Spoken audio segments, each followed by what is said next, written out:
Students, बेटा आज का टॉपिक होगा हमारा डाइल्यूशन। डाइल्यूशन एक हाईली एक्सोथर्मिक प्रोसेस है। Highly exothermic. You know the meaning of exothermic? The process in which heat energy is released out. जब हम किसी भी एसिड को डाइल्यूट करते हैं, सपोज हमारे पास एक टेस्ट ट्यूब है और उसके अंदर हमने 5 ml कंसंट्रेटेड एसिड लिया, कोई भी कंसंट्रेटेड एसिड, सपोज हमने 5 ml सल्फ्यूरिक एसिड लिया है और एक दूसरी टेस्ट ट्यूब और है हमारे पास और जिसमें हम वाटर ले लेते हैं, सपोज 5 ml वाटर। हम इस कंसंट्रेटेड एसिड को डाइल्यूट करना चाहते हैं, तो हम पानी को एसिड में मिलाएं या एसिड को पानी में मिलाएं, किस प्रकार डाइल्यूट करें इस कंसंट्रेटेड एसिड को। एसिड को या बेस को डाइल्यूट करने के प्रोसेस को डाइल्यूशन कहते हैं।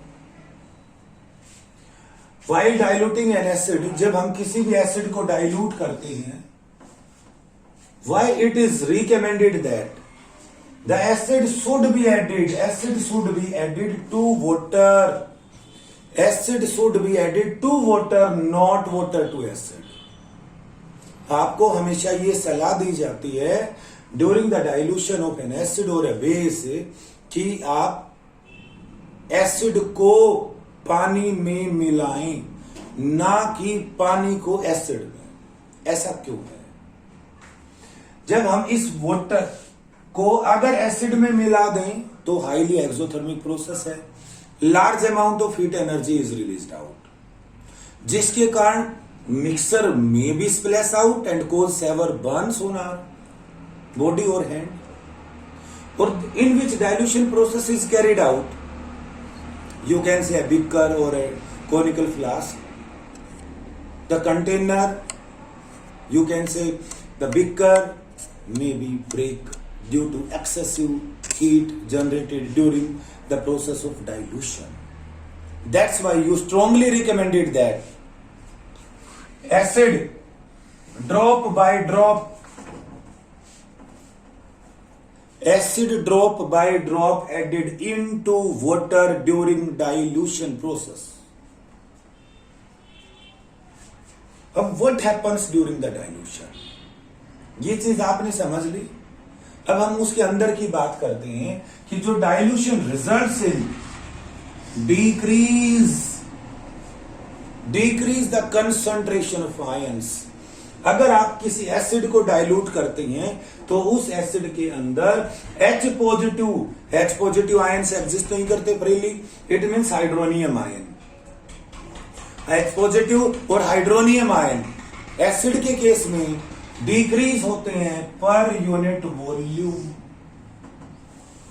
It means concentration of ions पर unit volume decreases during the dilution of an acid और ए बेस। नेक्स्ट हमारा पॉइंट आ जाता है कि हाउ स्ट्रॉन्ग आर एसिड और बेस सॉल्यूशंस।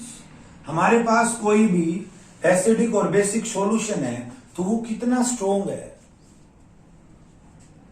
हम उसको उसकी यू कैन से द स्ट्रेंथ को कैसे मेजर करें।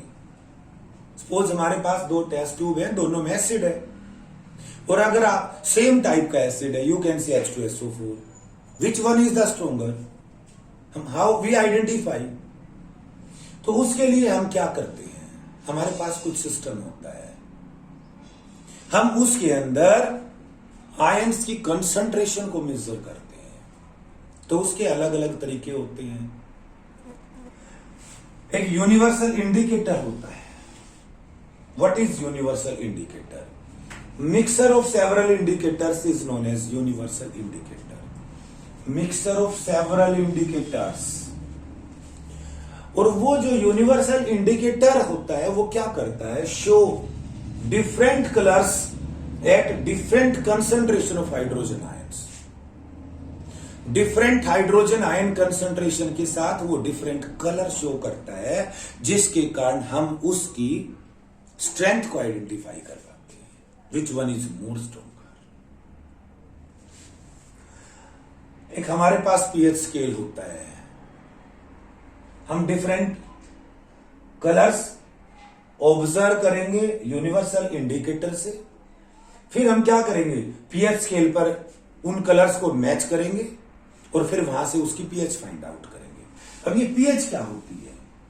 पीएच स्केल एक ऐसा स्केल होता है जो हाइड्रोजन आयन कंसंट्रेशन के अकॉर्डिंग अरेंज होता है, उस पर रीडिंग लिखी होती है 0 to 14। 0 to 14। पहले पीएच की बात कर लेते हैं। पीएच होता क्या है?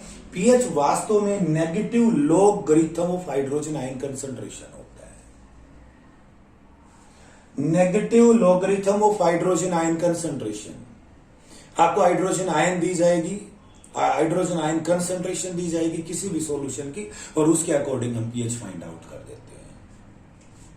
लेकिन अभी ये फॉर्मूला हम क्लास 10 में अप्लाई नहीं करते। यहां पर देखें आप, 0 से लेकर 14 तक रीडिंग लिखी होती है एक पीएच स्केल पर। सेंटर में पीएच 7 होती है और 7 जिस भी सॉल्यूशन की पीएच होती है उसका नेचर न्यूट्रल होता है। अगर किसी सॉल्यूशन की पीएच 7 से कम है तो वो एसिडिक होगा।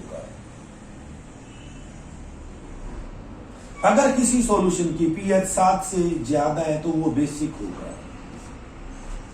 सपोज हमारे पास दो सॉल्यूशन है, एक सॉल्यूशन की पीएच 6 है, एक सॉल्यूशन की पीएच 2 है 2। तो विच वन इज स्ट्रॉन्गर एसिड? हमें पता है दोनों की पीएच 7 से कम है। It means both two solutions, the given two solutions are acidic in nature, but which one is stronger और which one is weaker acid? तो जिस सॉल्यूशन में हाइड्रोजन आयन की कंसंट्रेशन पर यूनिट वॉल्यूम ज्यादा होगी वो स्ट्रॉन्गर एसिड होगा और उसकी पीएच कम होगी। इट मीन्स दो पीएच वाला स्ट्रॉन्गर एसिड है एज कंपेयर टू 5 और 6 पीएच। तो concentration of H positive ions he strength को डिटरमाइन करते हैं। मैंने यहां पर लिखा भी था स्ट्रेंथ ऑफ एसिड और बेस हम किस प्रकार डिटरमाइन करते हैं। तो जो स्ट्रेंथ होती है किसी भी एसिड और बेस की depends on the concentration of ions. Acid की बात करते हैं तो H पॉजिटिव आयंस और बेस की बात करते हैं तो OH नेगेटिव आयंस।